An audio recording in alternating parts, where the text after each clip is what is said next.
అందశ్రీ సంతాప సభలో ముఖ్యమంత్రి రేవంత్ రెడ్డి పాల్గొన్నారు. అందశ్రీ లేకుండా తెలంగాణ ఉద్యమం అసలు జరగలేదన్నారు ముఖ్యమంత్రి.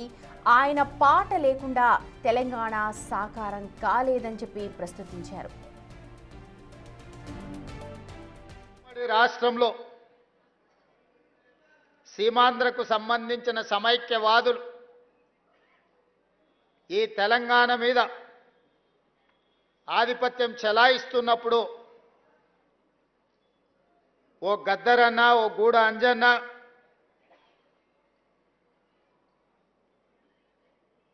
ఓ అందశ్రీ, ఓ గోరెటి వెంకన్న ఇక వీళ్ళ ఆధిపత్యానికి చరమగీతం పాడాల్సిందే. ఈ తెలంగాణ భూమికి విముక్తి కలిగించాల్సిందే అని చెప్పి మలిదశ తెలంగాణ ఉద్యమానికి పునాదులు వేసింది. అందులో భాగంగానే బడికి వెళ్ళని, బడి ముఖమే చూడని అందశ్రీ అన్న జయ జయ హే తెలంగాణ ముక్కోటి గొంతుకలను ఏకం చేసి ఈ తెలంగాణ ఉద్యమాన్ని ఉవ్వెత్తున నడిపితే ఈ తెలంగాణ రాష్ట్ర కళ నిజమైంది. ఉస్మానియా, కాకతీయ యూనివర్సిటీలనే కాదు, ప్రపంచంలో ఏ మూలన ఉన్నా తెలంగాణ గుండెకు జయ జయ హే తెలంగాణ గీతాన్ని చేర్చి ఒక ఉద్యమ స్ఫూర్తిని రగల్చిన గొప్ప తెలంగాణ బిడ్డ అందశ్రీ. బడి ముఖమే చూడని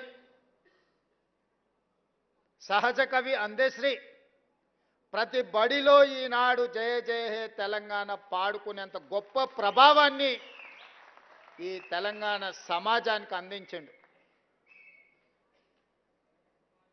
బాధతో, ఉద్వేగంతో నేను ఈ మాట చెప్తున్నా.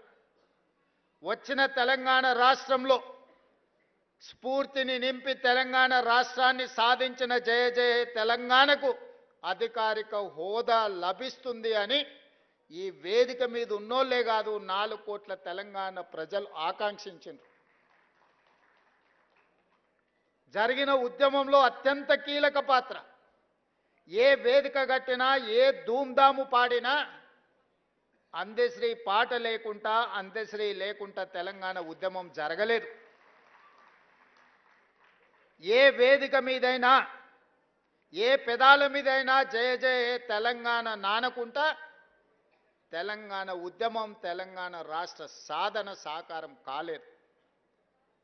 అలాంటి గొప్ప స్ఫూర్తి వచ్చిన తెలంగాణ రాష్ట్రంలో రాష్ట్రీయ గీతంగా తెలంగాణలో వెలుగొందుతుందని 4 కోట్ల ప్రజలు అనుకున్నప్పుడు ఆనాటి పాలకుల నిర్ణయాల వల్ల జయ హే జయ హే తెలంగాణ మూగబోయింది. అది శాశ్వతమని వాళ్ళు భ్రమపడ్డారు.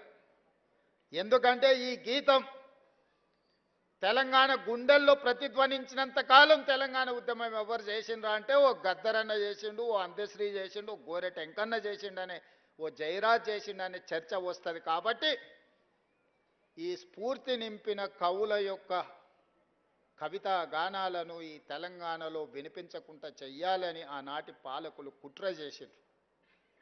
నేను ఎక్కడో చదివిన, పెన్నే కదా అని మన్ను కప్పితే గన్నులై మొలకెత్తుతాయని.